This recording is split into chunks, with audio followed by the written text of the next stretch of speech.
Ladies and gentlemen,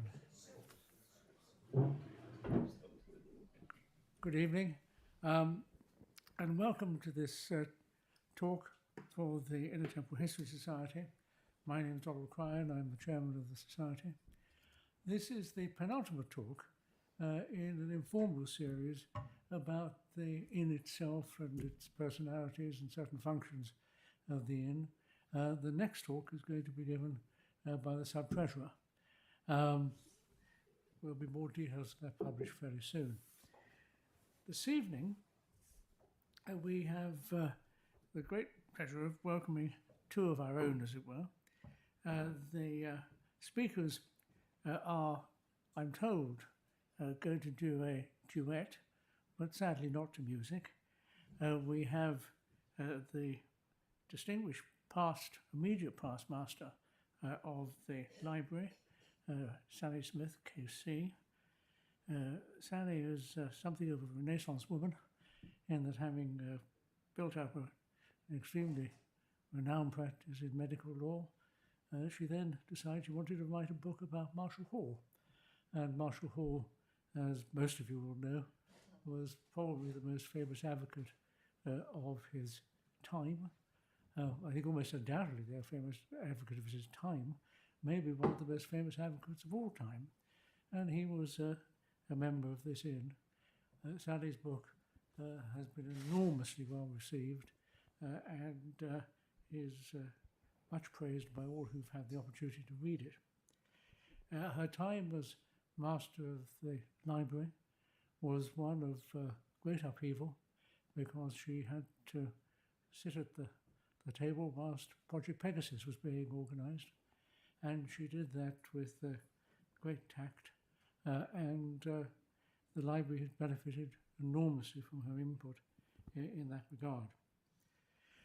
We also have, as the other part of the duet, Rob Hodgson, who joined the library as our new senior librarian as we were returning to the inn from an exile in Fetter Lane, with books everywhere, with our precious documents everywhere. Well, not quite everywhere, but they were not easy to hand. And he's had the task of setting up the library again, squeezing, to some extent, a quart into a pint pot, and making sure also that our precious manuscripts and the like didn't come back until we were absolutely ready to have them safely back here. And for that we must be very grateful indeed. Rob was trained as a librarian at Gray's Inn, but we mustn't hold that against him. And he then went on to City University, where I've had some dealings myself. He was a librarian there. He nevertheless describes himself as something of an accidental librarian, in that he is an extremely interested antiquarian. And being an antiquarian and a librarian suits him particularly well for his present task as the librarian and keeper of the inn's manuscripts. So we're most grateful to Rob for being here and joining with Sally to give this talk. The numbers here this evening reflect a rather curious inversion of what's been happening in the past few months, or since COVID ended, because we now have about 4 times as many people online than we have actually in the theatre this evening, which is not as it has been in most lectures since the returning to a more normal life. But it may be that it reflects that people are now busier than they used to be and find it convenient simply to come online to these lectures. Those who are logging in online, would you please remember that if you want to ask questions under the Q&A, you should log in to your YouTube account to do that. They'll appear in the Q&A section, and If they haven't been answered during the course of the evening, I will be happy to put the questions to the speakers. There are two other things I want to mention. One is that there is an exhibition that goes with this talk this evening, and that's in room 1 on the 4th floor. When you come out of the lecture theatre here, you go straight up the stairs in front of you. It's in room 1. The only thing we ask is that if you've picked up a glass of wine, you actually leave it down here, because the risk of spillage and damage to what's on display up there is too high. And the other thing is that afterwards we look forward to seeing you, those of you who've paid, to the drinks reception afterwards. And I think I won't delay the process of the evening further. Over to Sally, please. Thank you very much, and hello everybody. This is a talk really about the fellowship between the Master of the Library and the Head Librarian. And Rob has already said to me tonight, as people were coming in, I think there are more people sitting my side than yours. But anyway, thank you all for coming to listen to Rob and I on really what is our favourite hobby horse, which is our predecessors. And the genesis of this lecture was when we first met one another, and we identified in each other this common satisfaction in looking at long lists of names of those that went before us and thinking we're walking in their footsteps. And looking at the names in this particular instance, we know, though I say it myself, that it is really us who have made the library. The bricks and the mortar have changed over the centuries for lots of different reasons, as you'll hear, but those who've acted as librarian and master of the library have really forged what is the constant chain throughout, and they have, on the whole, protected our priceless manuscripts and our collections against fire and flood and mould, and, dare I say it, against the occasional Philistine. And times change, of course, and the custodians of the library change with them. But the principle, I think, has always remained the same, which is that the library was and is here to provide members of the Inn, from judges to students, with all the materials, not just on the law, by which they can research and learn and feed their minds and their souls. Rob is the 13th, or as he likes to tell you, the 14th, and he'll tell you why, librarian, and the first was in 1709. I am the 135th Master of the Library, and I am already a footnote in history. We're going to tell you a little about the library, although this isn't a lecture about the library's history, but we had a library way before we had a librarian, probably since the first record, which is in 1506. And prior to 1500, as you will know, there really were very few printed books available in England. And although barristers must have had legal manuscripts, literally in manuscript, which they consulted, we don't have any contemporaneous catalogues going back to then. They wouldn't have been sold. There's no record that they were destroyed. And I have always, in the back of my mind, the treasurer ordering the 1500s equivalent of a skip and saying, we really must move with the times and printing is going to be the future. And of course, we have the resonance today with digitalization. The printed collections, when they arrived, were very small. They were kept in closed cupboards. And the library by 1506 was just where our present luncheon room is, with an upper and a lower floor. And for the first 100 years, the cupboards of books shared the space with the overflow of diners from the hall. But after a century of that, in 1606, the benchers began to frown on all the dining and supping in the library, and they said the library should be kept sweet and cleanly for the exercise of learning and receiving noble personages. And that, we hope, is exactly what it is today. By 1607, a year after that, we'd spread into another room and we began to show the grabby tendencies of libraries. which exists to this day. We are greedy for space. We need it. We think we deserve it. We never have enough. And there was really no stopping us after that. And the library has risen like a phoenix over and over. Sir Edward Coke, as most of you will probably know, probably our greatest judge and jurist, donated his reports to us in 1608. And they are our first recorded donation to the library. And they were chained. And in 1609, 3 padlocks to lock the books upon the iron rods in the new library cost the benchers 18 pence. And they provided tables with tin candlesticks. There were rushes on the floor. In an economy move, they used old glass recycled from the Temple Church so that we had stained glass at the windows. But there is a record that they splashed out on a leather chair for the treasurer. And of course, the most important thing, the collections grew and grew. And the library, I think, was pretty pleased with itself. Looking at the records, it was becoming more and more the heart of the inn, growing in size. And of course, this was hubris. And those of you who know their history will know what is coming. On Sunday, the 2nd of October, 1666, the Great Fire broke out in London. And on Tuesday, the 4th of October, the library was destroyed. We don't know how many books were saved. It was rebuilt by 1668, so it only took a little bit longer than the Pegasus project. And it was built bigger and better with another room and wainscoting and a table provided from Spain. They didn't seem to value silence very much because they had a hazard table put in for the barristers to gamble at. And we've got, Rob's kindly doing the slides, we've got slide 1, which shows you where we think the early library was.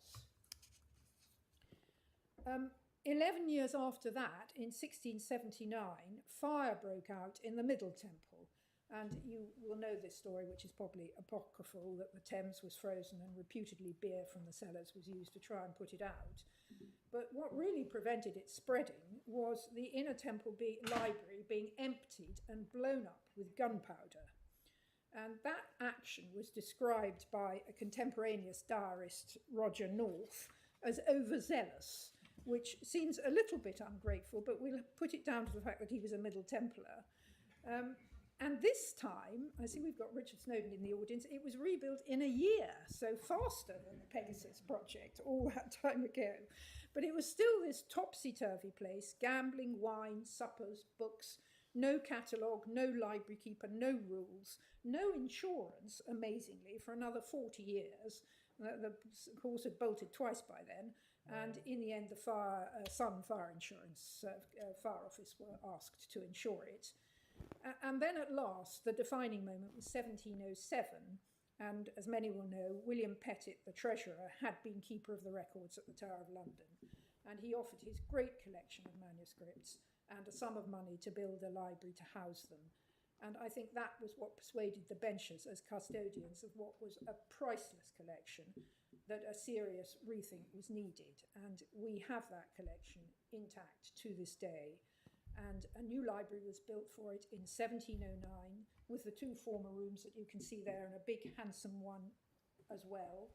And at last we had a librarian, and Rob is going to tell you about him and his successors over the next century between 1709 and 1818. So I'll hand over to Rob.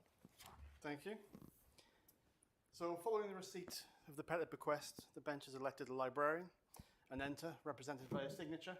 No photographs, sadly. Samuel Carter, 1709. Admitted to the Inner Temple in 1665, called to the bar on the 23rd of November 1673, Carter's library salary was £20 a year.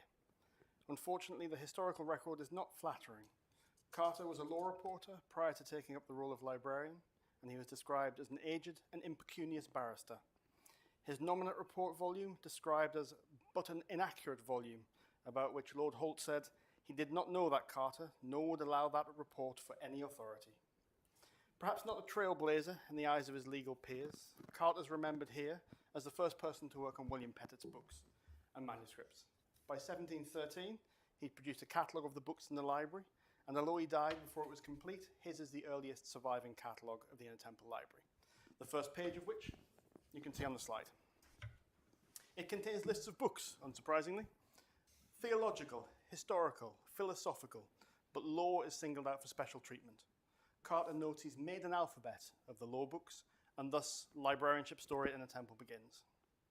He was buried on the 8th of March 1713 in Temple Church, and remains the only inner temple librarian to have an entry in the Dictionary of National Biography. Almost 150 years elapsed before the inn recruited another full-time librarian. In the interim, the library was not a ship without a rudder. It was stewarded by a butler, a sub-treasurer, clerks in the sub-treasurer's office, and more than one reader of the Temple Church. We're now in 1713. Joshua Blue, the butler, took up his role following the passing of Samuel Carter. He entered service as a fourth butler in 1709, became librarian 4 years later, and never relinquished his butlering duties. Over the next 50 years or so, he rose to the rank of chief butler and remained librarian. There is nowhere near enough time this evening to go through, to even skim the surface of Joshua Blue's recorded extraordinary service to the inn. He's probably a talk in his own right. But his highlight reel includes indexing and collating rules and orders of the inn, counting of ballots, overseeing the workmen setting the gates of hall, inventorying the effects of deceased members, and most importantly, attending the weighing of the meat. But he was also a librarian. Within 2 years, he'd revised Carter's catalogue. It's seen here on the left, the order of the library, and he has some rules. All persons that take notes to bring their own paper, pens, and ink. No person to write upon any book that shall happen to lie before them, and no books to be lent out to any person whatsoever. And as one librarian to another, they all seem very sensible to me, and actually haven't really changed much in 300 years. But I would probably lend you a pen. Sell you a pen. 2 further catalogue revisions survive. The last in 1733 remained in use for 40 years. But what of the man behind the duties? Blue was a collector. Originally resident in the Hare Court chambers vacated by his predecessor, in 1727 he moved into Fig Tree Court. Unfortunately, those chambers were destroyed by fire 10 years later. We have a letter from Blue the following year that notes, although he is in good health, he is troubled by his wife's long illness, caused as a result of the great fright at the time of the fire. And also he laments the loss of all his goods and valuable collection of curiosities. After his death, we presume any remaining curiosities were privately distributed, as they do not feature in the surviving auction catalogue of his effects, but the catalogue does still paint a picture of a collector. In the dining room alone, there are listed 6 pictures of seaweeds, framed, 18 pictures of India, framed, 2 pictures of Roman emperors, a bag of shells, a Roman lamp, some fossils and petrifactions, a broadsword with a basket hilt, and my particular favourite, an ancient sword with a very fine blade, curiously wrought, supposed to have been the sword of Edward VI, his head engraved thereon. Fascinating. The final item in that catalogue is 12 prints of birds, etc. Feedback. Beautifully coloured by Edwards. So Edwards is worth a mention. He's known as the father of British ornithology. He published 7 volumes over 2 decades containing hand-coloured etchings of birds and occasional non-native mammals. One of which is right here, the gerber. So Joshua Blue is recorded as providing specimens for Edwards to study. You can't see it at the bottom of the text, but what it essentially says is that Blue, the librarian, lately had one of them living, the stuffed skin of which he lent me to examine. I could become really obsessed with trying to recreate Joshua Blue's chambers, curios, collections, possibly because I have a bit of a problem with collecting myself. But anyway, we have to leave him there. I can't reconstruct his rooms today, so we should move on. He resigned in 1763, apparently financially secure in his retirement, and he was succeeded by Mr. Charles Chambers. He was appointed librarian in 1763, and like Blue, librarian was not his only responsibility. He was a clerk in the sub-treasurer's office. Besides his clerk's salary, the now standard £20 per year for the librarian's salary, Chambers also received numerous financial perks, including, but not limited to, £4 for keeping the buttery books, £3 for winding the clocks, and a one-off reward of £3.19 for apprehending 2 persons dropping a child in the temple. He continued the work of Blue, indexing, compiling the Inn's Acts of Parliament and bench table orders, but unlike Blue, Chambers was not comfortably off at the end. In 1777, his widow petitioned the Inn because of his long and expensive illness had left barely sufficient to pay his debts. She prayed for some allowance from the Society in consideration of his long service to the sub-treasurer and was awarded £30 as a gratuity. Librarian until his death in 1777, he was buried on the inner temple side of the churchyard, and the records note, ground given, no fees paid. Before we leave Chambers, it's of passing interest to say that his daughter was Charles Lamb's first schoolmistress. Next up, William Jeffs. He was appointed reader in Temple Church in 1764, and in 1776 became librarian. He'd already been at work in the library. In 1771, Bench Table ordered the librarian, with the assistance and direction of Mr. Jeffs, to make a complete catalogue of all the books in the library, and that an engraved bookplate should be inserted into each book. That's the bookplate there, still in some of our works.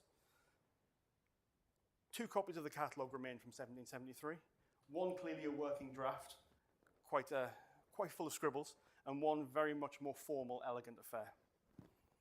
Jeffs was unanimously appointed to the post of librarian when Chambers died. He collected the now familiar £20 a year salary and a £10 allowance in lieu of commons that Chambers had received partway through his service. In another fascinating Charles Lamb-related librarianship nugget, Jeffs baptised Charles Lamb in Temple Church in March 1775.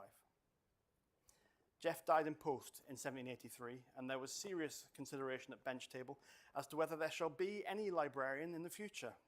But they were reassuringly swift to conclude that they did need a librarian. But in the short period between Jeff's death in November and the following January, the Inn seriously considered the nature of the post. The result, new guidance on the duties and salary of a librarian, but you might be unsurprised to learn that the agreed salary for the post of librarian was once again £20. The next recipient of this £20 was Mr. Randall Norris. Appointed in 1784, by 1801 he'd become sub-treasurer. In 1806 he received £100 of back pay as recompense for his continued library duties whilst sub-treasurer. He also received an additional £20 for preparing for the press the catalogue of books and manuscripts in the library. And this is what became our first printed library catalogue, which we still have in the library now, and is presumably a revision of Jeff's earlier work. However, Norris's library credentials may be slightly questionable. In February 1800, when ordered by the Select Committee on Public Records to return a report on, amongst other things, any authentic manuscript records, rolls, instruments, books, papers of public authority, Norris declined to reply. By March, the frustrated chairman had written to say he was sorry that the Inner Temple had made no reply, as the query related to manuscripts which they really possess. I have seen them myself, he said. 2 months pass. Norris replies, there are not in the custody of the Honourable Society of the Inner Temple any authentic manuscript records, rolls, instruments, books, or papers of public authority inquired thereafter. Make of that what you will. But there is also a note following Norris's death in a letter from Charles Lamb to Henry Crabb Robinson that throws further affectionate shade on Norris's abilities. Lamb writes, in him I have a loss the world cannot make up. To the last he called me Charlie. I have none to call me Charlie now. So far, so pleasant. Letters he knew nothing of, nor did his reading extend beyond the Gentleman's Magazine. Yet there was a pride of literature about him from being among books. Can I forget the erudite look with which, when he'd been trying in vain to make out a black-letter text of Chaucer in the Temple Library, he laid it down and told me that, in these old books, Charlie, there is sometimes a deal of indifferent spelling, and seemed to console himself and that reflection. That 1602 copy of Chaucer, read by Norris as Charlie Lamb looked on, is still in the library collection and is upstairs in the exhibition if anyone would like to see it. Norris passed away in 1827, and the landscape for the librarian changes after Randall Norris. The librarians that follow are all now guided, supported, controlled, depending on your point of view, by the master of the library. A new post, an exciting new post, and an ideal point to pass the narrative baton back. And in fact, it took the Inn 7 years to appoint a master of the library because of the mysterious affair of a proposed master of the library, as Rob says, in 1818, and the eventual appointment wasn't made until 1825. Despite the presence of a librarian, the benchers in 1818 said that the library system, despite ample pecuniary resources, was operating practically to the exclusion of the members from the advantages which such a collection of books ought to afford. And there are frequent unfavourable comparisons with Lincoln's Inn. And this, it was concluded, was partly because the library was so icy cold that the librarian couldn't sit at his post for very long. But it was also because there was a complete lack of any sort of organised system of access to the books. And on inquiry, it was discovered that this was all solved at Lincoln's Inn by a master of the library, who was elected annually and had a budget of £50. And so Inner Temple decided they too would have one. And at the time, it was recorded that there was one obvious candidate, and that was Francis Massairs. And we have a slide of him now. And as the slide says, he is the master of the library that never was. And he was born in 1731, and he lived until he was 92. And he was a man of great wealth and many interests. He was a very indifferent lawyer, but he adored the Inner Temple, I know how he feels, which he described as his life. And he became the last but one cursor to Baron of the Exchequer. And for that, I'm sure there are lots of people who do know, but for those who don't know, this was an administrative, not a judicial post in the Court of Exchequer. And even then, it was regarded as almost obsolete and generally as a sinecure. But it enabled him to devote vast amounts of time as well as vast amounts of money to the inn. And until the mid-19th century, he was the second biggest benefactor to the library. He denoted hundreds of books, half of which were written and published by him, on a variety of subjects, many on his second love affair after the Inner Temple, which was in fact mathematical theory. He served as a bencher for 50 years. He sat on every committee under the sun. He was treasurer, in fact, in 1781 to 2. But he then seems to have begun to attract disapproval, and he's constantly damned in the records with faint praise. His correspondence is described as readable without being exciting, matter-of-fact and unimaginative, and he himself as pedantic and lacking in tact and discretion.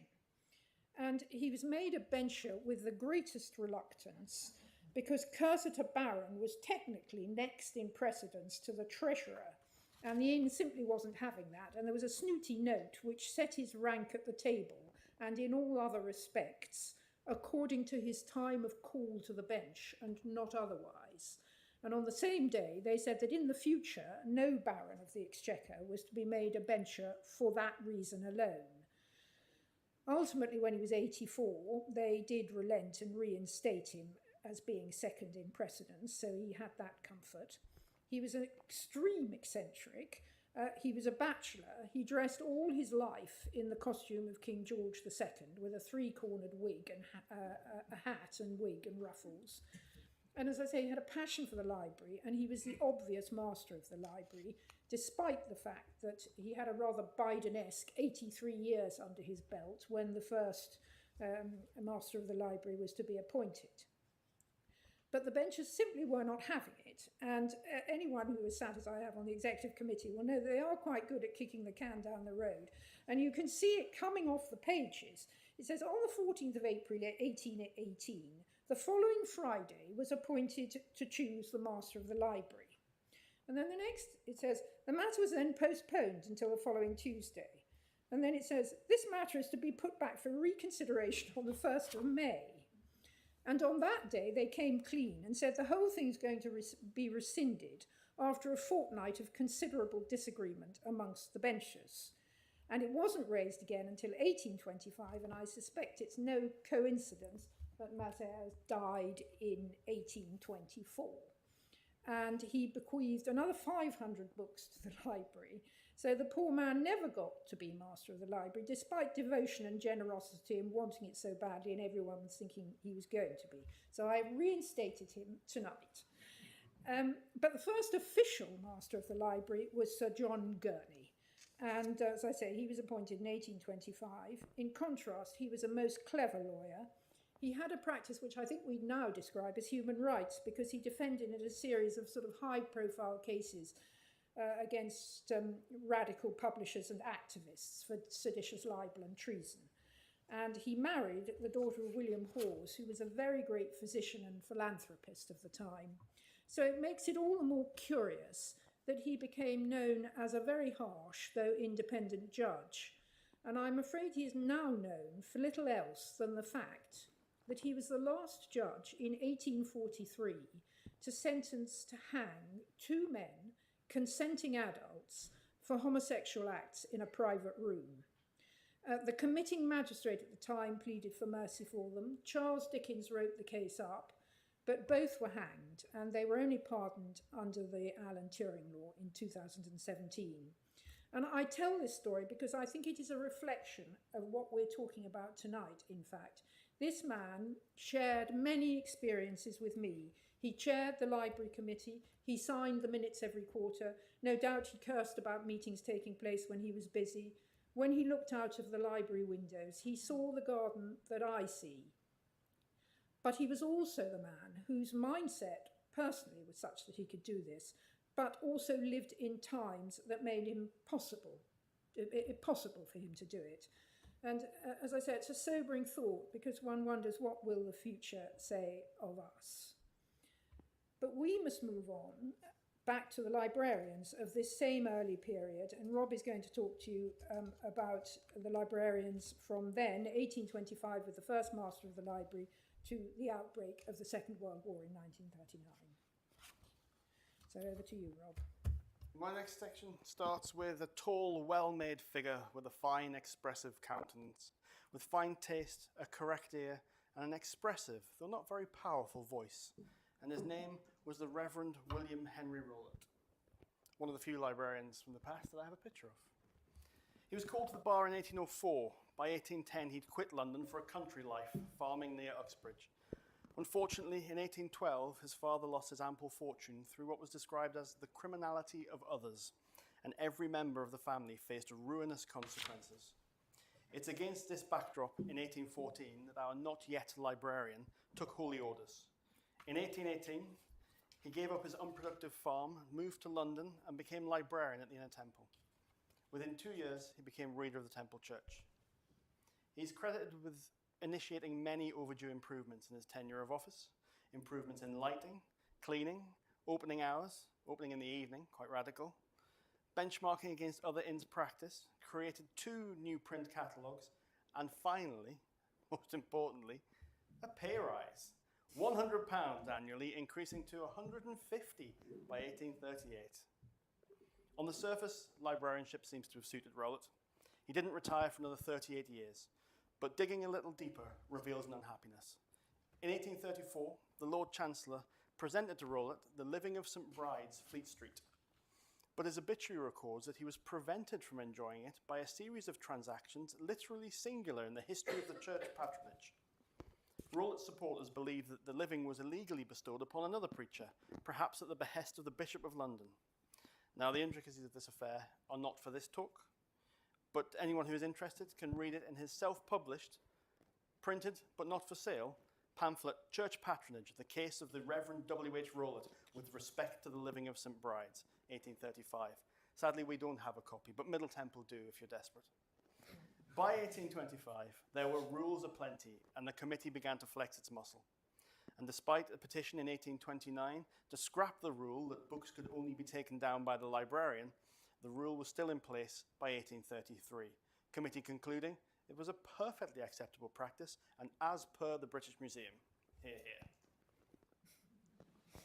So moving on, librarian number 7, John Edward Martin, of whom the Westminster Gazette claimed his courtesy was proverbial. His acquaintance with bibliography was by no means exclusively legal in its extent, and books were clearly in his blood. He was the eldest son of John Martin, a bibliographer who was apprenticed to John Hatchard of Piccadilly. John Jr. became the first full-time librarian of the Inner Temple, and another pay rise came with the appointment, a starting salary of £250, up to £350 by 1860, and £600 by 1880. The man did well. Besides his work for the inn, he acted as private librarian to the Dukes of Bedford and Northumberland and the Marquess of Ripon. And you bring in the expert, and the improvements were sure to follow in numerous areas. In 1860, he wrote to the bench on the need to expand the library, and the accommodation was duly expanded gradually over 20 years, and the end result was a library of 8 large rooms with a gallery all around.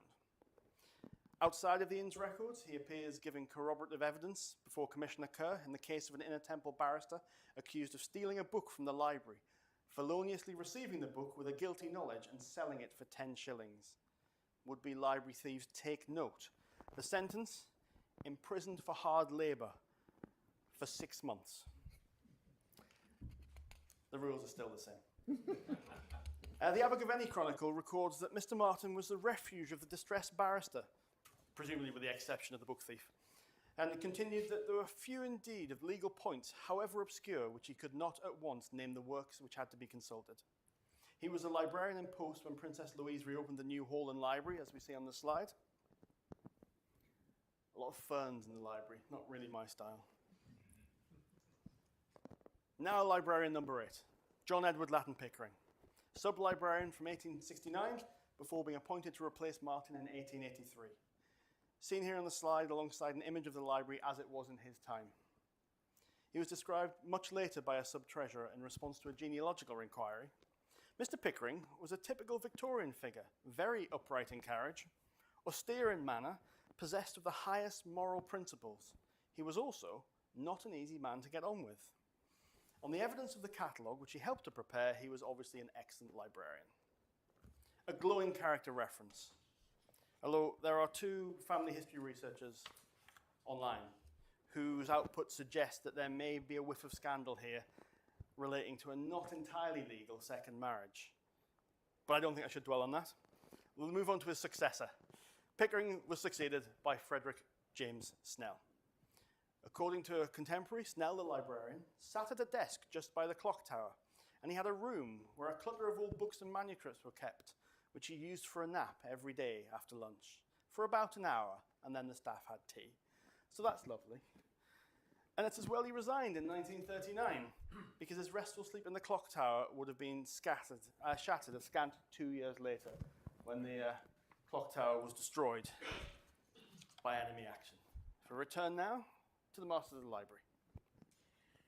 The Masters of the Library up to 1939, and I've got 5 minutes or so, and it's a jolly tall order, because between Sir John Gurney in 1825 and the outbreak of the Second World War in 1939, there were in fact 120 Masters of the Library. Don't worry. Go. With very few exceptions, there was one a year. Almost always they became the treasurer in the next year, and that pattern was only broken in the 1930s, and I'll mention that a bit later. What about those first 120? Well, they're very predictable, most of them, and they reflect the times they lived in and also the historical, traditional career of the barrister. And when I looked at them, quite frankly, they all seemed the same to me, and I thought, how on earth am I going to make any of them individuals? But of course, they are individuals. Of the predictable generalisations, in the early years, a vast predominance of young men from aristocratic and or clerical families, most major public school and Oxbridge educated. Most went on to the bench at some level, either here or in the colonies. Many were politicians. Many distinguished writers, not exclusively, but principally on legal subjects.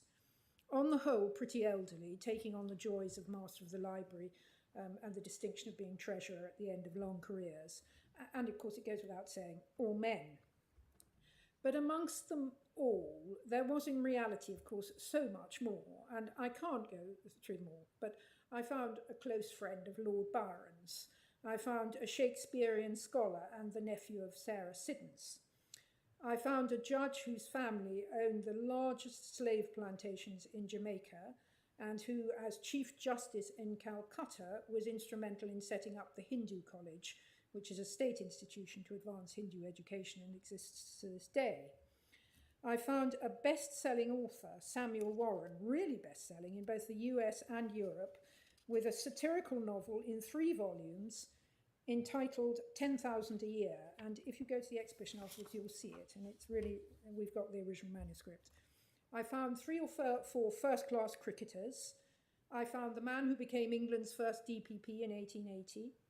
I found the first Jew to graduate from Cambridge 10 years after studying there, when the Cambridge Reform Act at last abolished the obligatory Christian oath. I found Sir Harry Poland, who wrote memoirs wonderfully entitled 72 Years at the Bar, and it opens with the words, "I have done 2 interesting cases." There's Lord Darling. He was Master of the Library, described by the Times of considerable literary power and no legal eminence whatsoever. But he did give to the library one of our greatest treasures, which you know, the early depictions of the English law courts. So perhaps they're not quite so predictable. Those are all these people. And even at the beginning, there were whispers of equality and opportunity. And so I've picked out just a couple, because it was a lot harder for them. And they got there nonetheless, and it just shows one always can. Slide 14, George Rose. There he is. Famously very handsome and charming in his youth. Master of the Library in 1834. To put him in context for that job, he was sandwiched between Edmund Henry Lushington, who came from a distinguished clerical family, educated at Charterhouse and Queen's College, Cambridge, Chief Justice of Ceylon, and Henry Bickersteth, 1st Baron Langdale, educated at King's College, Cambridge, Master of the Rolls. And this chap is in between them, and he got to the bar against all the odds. He was born in Tooley Street in Suffolk, a street of wharves and warehouses and slums, and his father was a barge owner. And he got a scholarship through the charity of Westminster School. He went to Peterhouse, Cambridge, where his father went bankrupt and he was forced to leave. He became a serious lawyer and a famous wit and poet. And a lot of this 18th century sort of satirical poetry doesn't survive. Doesn't stand the test of time, I should say. But this one does. This is his ditty about 2 opponents in a case that he did, Mr. Leach and Mr. Hart. And at the time, it got into the Times newspaper.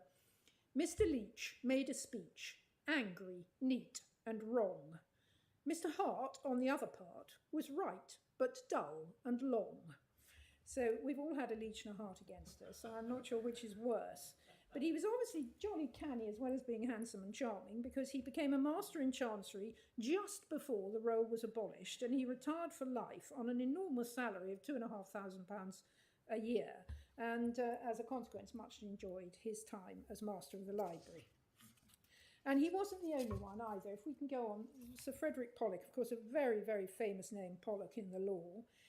Sir Frederick Pollock, Master of the Library, first of a long line, very distinguished lawyers, Lord Chief Baron of the Exchequer, politician, mathematician, FRS, but he was born in Charing Cross and he was a son of a saddler. And in a very happy circularity, in 1882, nearly 50 years on, his son Charles Pollock also became Master of the Library, followed in his father's footsteps, has a glittering CV which falls completely into the predictable end of public school and Oxbridge, but we know that his grandfather was a saddler. So I'm now going to revert for a minute onto the library's own history. In 1939, the manuscripts were removed to safety for the duration of the war, and the benchers initially declined to agree to removal of the printed books because they not unnaturally said they were going to need them during the war. And as many of you know, the library was destroyed by enemy air raids in 1940 and 1941. And we have a contemporary account of that. Everything in front of us was blazing. The Temple Church, the ruins of the Master's Lodge, the Inner Temple Library, parts of Mitre Court and Sergeant's Inn. Burning timber was crackling. One could hear the vast ring of fire itself breathing rhythmically like a living thing. And I'm disciplining myself not to dwell on this because Rob is just going to touch on it. But the accounts of the librarians' actions at that time really did nearly bring the tears to my eyes. They manually dug through the rubble for the books. They worked into the night for days on end. They drove the lorries themselves that ultimately took the surviving books to the country homes of various masters of the bench. And you can see them, I think, rattling up country drives to grand houses all over England in the blackout to save the books. So we owe them a very great deal. And if we've got a slide 16, Rob's put it up, the war damage, that's what they were contending with. thousands of books destroyed, all the records in the subject index, and the library had to move temporarily to 2 King's Bench Walk, where, as you know, it was opened by George VI and it's commemorated by a stone plaque to this day. Books donated from all over the common law jurisdictions, an example of the lovely fellowship of book lovers. And I mentioned that just before the war, the pattern of the Masters of the Library changed. And that was with the appointment of Charles Le Cain, who was appointed in 1935 and occupied the post for 20 years until 1955. He was a Channel Islander and a Liberal politician, and he spent much of his later life in Jersey, so I suspect he may have been pretty hands-off, but I may be doing him an injustice. But anyway, the war broke the pattern. And so Rob is now going to tell us about post-war librarians and masters, and we're nearly there. So sadly, these are too recent to comfortably delve into the sort of biographical or rumour-mongering detail that I indulged in for the early librarians. So we have now a whistle-stop tour through the post-war librarians, starting with Eric Albert Powell Hart. Having dealt with more than my fair share of library floods, I have much sympathy for Mr. Hart, who was responsible for the evacuation of the manuscripts in the early part of the war. He suffered the appalling horror of the incendiary device that destroyed the library in 1941 and was still at the helm when the new library rose from the ashes in 1958. He can be seen here, sitting behind the treasurer, a slightly stern and possibly asleep-looking man with a bald head. Librarians never change. The contemporary reports record that more damage was done by water than by fire, and that the foul weather resulted in many volumes being frozen to the shelves. The Library Committee paid tribute to the staff's keenness and willingness, no matter what task was placed before them. Take note, current team. Work included non-traditional duties such as shoveling ashes, removing lead and girders, and all while the rain, snow and ice added to the difficulty. Even the books that were evacuated were not safe. One truckload collided with an army gun that broke loose from a convoy on the Colnbrook bypass. The books caught fire and were all destroyed. And the staff were fine. I forgot to mention that. One survivor of the collision remains in the library today. Nothing very exciting, but the sole survivor of that collision. About Mr. Hart, one member noted, "I've had ample opportunity to appreciate his courtesy, his care of the place, and the diligence with which he always helped unearth a book of reference. He was assistant sub-librarian in 1925, sub-librarian in 1931, librarian by 1939, and retired in 1964. A long and diligent service to the inn. His tenure overlapped with our next librarian, Wallace Bream. Bream was sub-librarian in 1956, promoted to librarian and keeper of manuscripts in 1965. And his neat handwritten notes are still found throughout the library, correcting, cross-referencing, library rules, records. I still have a staff file, which I possibly shouldn't. While undoubtedly a busy librarian, he's remembered as a distinguished author of 3 historical novels. Arguably the most well-known, The Eagle in the Snow, features a certain General Maximus and is argued to be the inspiration for some scenes in Ridley Scott's blockbuster film Gladiator. A founding member of the British and Irish Association of Law Librarians, BILE as it's known, is still going strong, and Mr. Bream is remembered through a memorial award in his honour, set up by BILE in the Inner Temple. And there is a delightful small world symmetry in the fact that in 2012, the BILE Wallace Bream Award was bestowed upon the staff of Inner Temple Library for considerable contribution to the legal information profession, under the guidance of Bream's successor and librarian number 12, Margaret Clay. So in a talk dominated by manuscripts, catalogues, early collections, Margaret brought the library into the digital age. There was the automation of the library catalogue, the arrival of online research databases. In 1997, one PC was made available for barristers to search the internet and Lexis. A library website arrived in 1998. Access to Law, a legal gateway site, was developed and maintained for many years. And in 2007, the Current Awareness blog started dropping legal news into subscribers' inboxes every lunchtime. Still going strong, I think they were approaching nearly 10,000 subscribers. Margaret and the team packed up the library when it closed for Project Pegasus in 2019. And when it reopened in its current reconfigured form in 2022, it was under new management. And that was me. The 13th librarian, unlucky for some. But we make our own luck. So with that in mind, I'm rewriting the agreed chronology. For a brief 3-month window in 1777, John Spinks took over library duties until the Reverend Jeffs formally took up his post. And that makes me librarian 14, a luckier number perhaps. Samuel Carter, our first librarian, set out his rules, declaring, "No person, not a student or bencher of the house, shall make custom of daily coming and staying there as if it were his own chamber, and ordering clients to attend him as if it were his own coffee house." I wonder what he'd make of the library today, with its sofas, its bookable space for conference calls, and the now ubiquitous sea of coffee cups. Back to you. Well, I think if Samuel Carter sat down in Pegasus with Rob, they'd actually find they had more in common than they did in difference. But it's now me, and really there's very little to be said as far as the post-war masters of the library are concerned. They're a highly distinguished lot, including Master Lasky, Master Hobhouse, Master Morland, Master Sumption, Master Sedley, Master Beatson, Master Sharp. Of those latter, we all know, all exceptionally distinguished judges. Master Sedley and Sumption, of course, very distinguished writers as well. Master Beatson, an outstanding academic lawyer, and Master Victoria Sharp, who was the first woman master of the library. And then, I'm afraid, me. And I think someone giving this talk in 100 years' time will say, we don't know very much about her, and they will pass on with a sigh of relief to today, when Master James Dingemans has taken over my role. And I think Rob and I both hope it's going to go on and on, rolling through the centuries. Thank you very much. And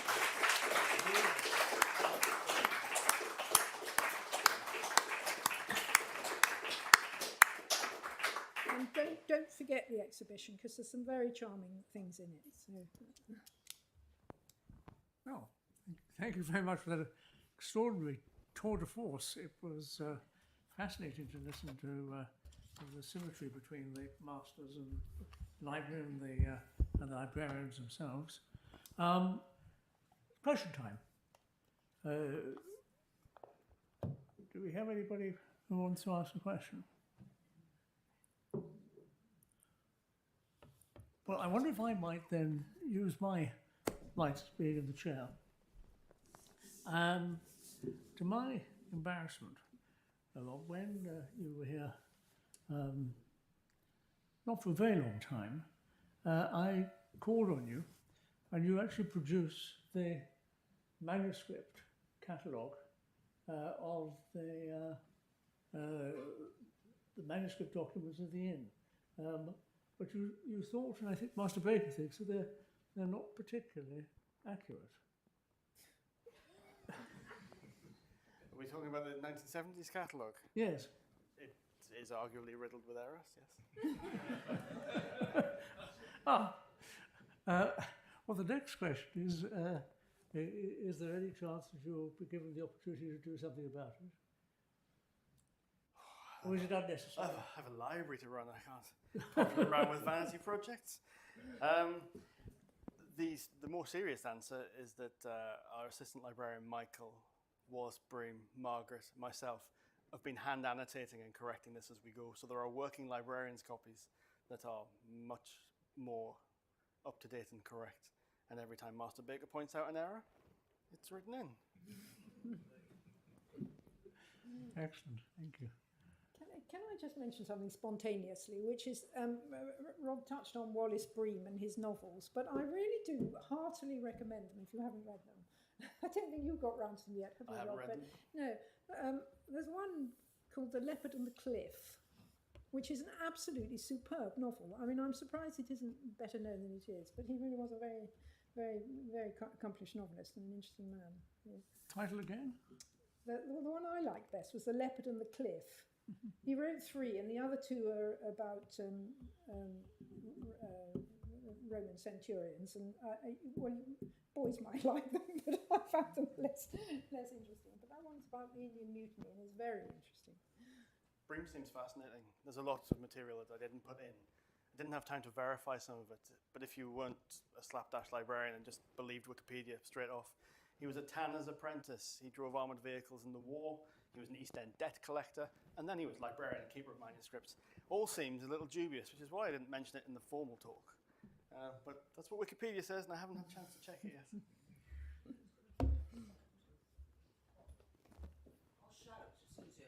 Well, if you kindly use the microphone because it picks up better for those listening online. Sally, we're talking about Dickens going to see those two unfortunate chaps who were condemned. I read a review in the Saturday Times review section a couple of weeks ago about that, and apparently it was Dickens who went when he was known as Boz before he really took off, and there's now a book written on it. And the author, who's, excuse my age and lacking memory, but the author tries to reconstruct their identities from that. Apparently it's very good, so I wondered whether Rob could put it for consideration on the next book acquisition list, because it would be certainly of considerable interest. It was the very young Dickens who visited them, apparently. It was, I mean, even in its time, it was regarded as a pretty astonishing case. And not only did he sentence both of them to hang, but as I say, they were consenting adults, and they'd hired a room in some inn, and the innkeeper shopped them to the police. The innkeeper was charged as well and got deported for life. Exactly, yes. So I think Sir John Gurney had a bit of a problem. But, But we should definitely acquire it. Well, fortunately, legal history doesn't go through the book subcommittee, so have a word afterwards. And The author's a Tory MP. I can't remember. Oh, I didn't see this at all. I'll look it up.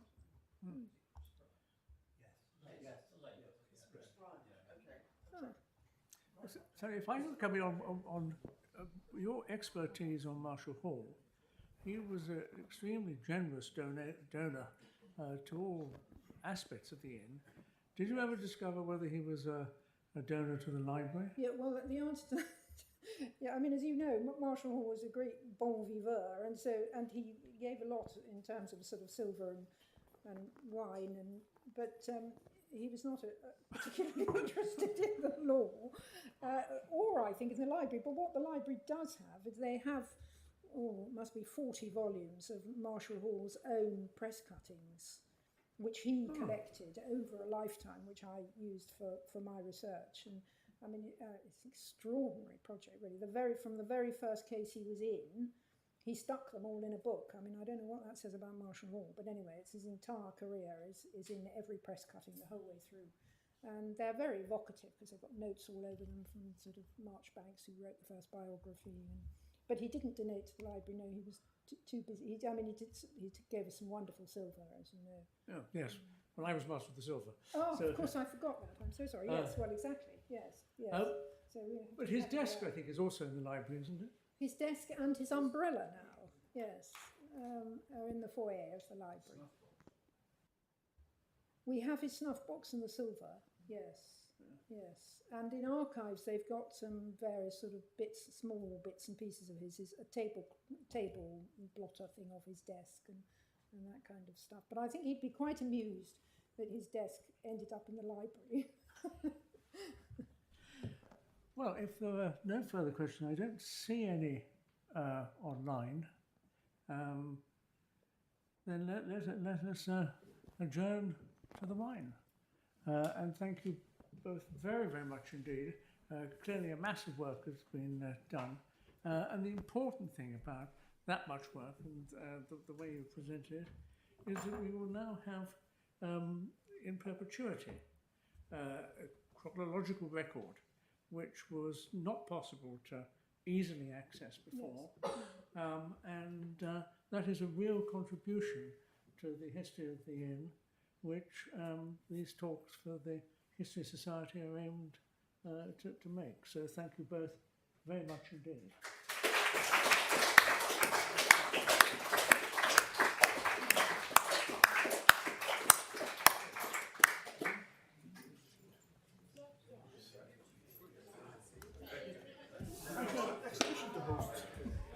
What's that, sir? I have an exhibition to host. Oh, yes. Upstairs, and open the doors. Oh, have you? Oh.